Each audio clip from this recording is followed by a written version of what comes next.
Alright guys, today I'm going to be talking about players that might not get moved at the deadline, but I think they will be on new teams next year. Obviously, lots of players floated around in rumors, but a lot of them won't get traded, but they'll still be on a new team next year. Obviously, you guys already see the highlights. First player we're starting with is Sam Darnold. And why would he come back? I mean, he has a couple reasons. Best season he's ever had, good weapons and great coaching. But why should the Vikings really bring him back? I mean, they drafted a QB with the 10th pick last season, and they have a good coaching staff to work and develop him. And it feels like he almost won the starting job over Darnold until, he goes down with that injury. Now, with that being said, he could be playing even better than Darnold has. And through the first 4 weeks of the season, he was almost an MVP, or even an MVP level player. But at the same time, I feel like Sam Darnold's stock is going to continue to dip for the rest of the year. I do believe in him more than Gardner Minshew as a QB, and if I'm a team, I would rather have Darnold than Minshew. Talking about after this season, even if a lot of people believe that, I think his stock will dip. I don't think he's going to keep this consistent. We've seen it over the past 2 weeks. I think it was bound to happen, but I still think he's a good enough player that I would want to be a QB of my team. If I'm in a bridge year, if I'm kind of in a figure it out year, maybe if I have a rookie QB drafted, but I still have a solid, team around them, kind of like his role on the Vikings. But anyway, starting off with the QB, and he won't be the first one. But next up, J.C. Horn is now up, and he's been average so far. And that doesn't cut it for a player drafted above Pat Surtain. I have a good feeling the Panthers and Horn will break up after this season, and this will just add salt to the wounds of the Panthers. Now, I will say he has looked a bit better this year. This has probably, I'd even say definitely been his best NFL season. Even with that being said, I still am not 100% confident they'll get a deal done. It almost feels like another player the Panthers are going to end up letting go because it's the Carolina Panthers, and it seems like they can't do anything right. Now, he was pretty solid against the Broncos, too. He was really involved in the run game, the run defense, it felt like. And I think that he's really shown a lot of maturity as a corner and a player. Now, he did get mad at Sean Payton for running the score up, even though the Panthers would also go to score a garbage time TD after the Broncos turned it over. I mean, whatever. Stay mad that your team kind of blows, but that's a little bit off topic. I still think that he can be a solid corner in the league. He's really breaking out this year, but I just don't think something gets done between them. Obviously, the Panthers picked up his 5th year last season between this year, but we'll just have to see if something does get done between the two of them. Now, up next, back to the offensive side, David Njoku. It feels like he should definitely want out of Cleveland. This team doesn't feel like they're going anywhere in the future.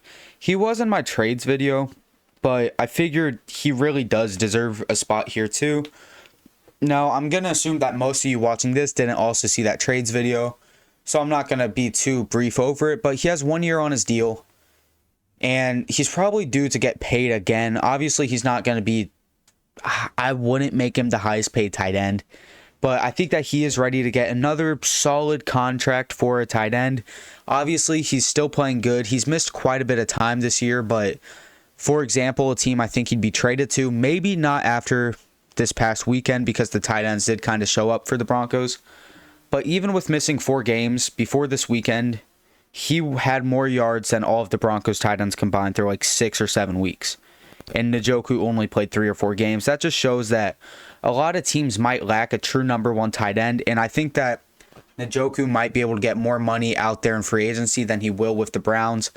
Obviously, the Browns, I think they have to cut Watson at this point. I think if you ride him out another year, that the team should just relocate. I mean, the NFL wants to go overseas. So there we go.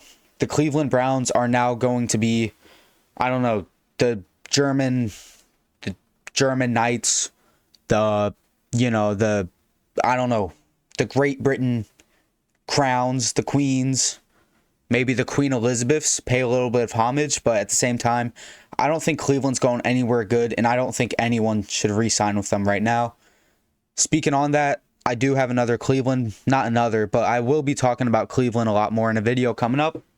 But staying on track, I think that Njoku is going to leave. I think that he should leave. And I don't see a reason for him to stay around in Cleveland much longer. It's a dumpster fire. So, I mean, Stafford's contract, he's the one up on our list now. It doesn't expire yet, and I think there's a good chance that he does get moved anyway this offseason. I have a feeling we could see him traded. His play hasn't really declined crazy, but it has declined a little bit. And the Rams, it almost feels like they might be ready for a soft reset. I mean, maybe a quarterback change is part of that. Now, they are 3-4 now, right? They have shown improvement throughout the year. So this might not hold true, right? And the record, I think it might be trending up quite a bit. But it's not like the NHL where big names are moved during the trade deadline. But honestly, I wouldn't be surprised to see Stafford moved in the offseason. And even if he finishes this year pretty solid and still good, I think it's about time that you say the fall off feels imminent for next year. I know that might not be how you say that word, but I just don't know if it's worth sticking with Stafford next year. I'm not sure if you're going to really gain anything out of that. I think it might be time to start moving young. Obviously, Stafford isn't as old as Aaron Rodgers, even though their stats do kind of compare. But I feel like it just might be time to move on. Obviously, this take getting a little bit hotter. Just throwing out a kind of a bold prediction for the video because everything else has seemed kind of bland, kind of copy and pasted, but I really do think it might be time for the Rams to move on from Stafford. Thank you guys for watching. Come back for more videos. I'll probably be talking about coaches this week. Next week, watch out for that Browns video. Maybe it's the other way around. Anyways, thank you for watching. Have a good one.